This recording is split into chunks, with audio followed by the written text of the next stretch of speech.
So this was my first time using my Bella electric skillet. I'm very happy with the results. I started with some olive oil and onions, then I added in poblano pepper and chopped chicken breast, then a little cilantro, garlic, and a can of black beans. And I think it's going to be a delicious dinner topped off with sour cream and some shredded cheese. Very happy with my Bella cooker.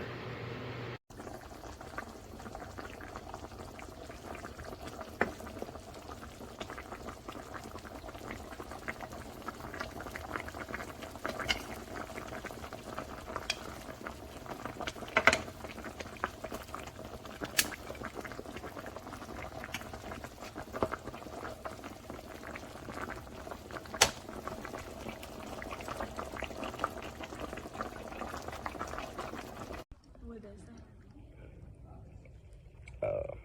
Give me 1 second. Who is it? Uh-oh, funny.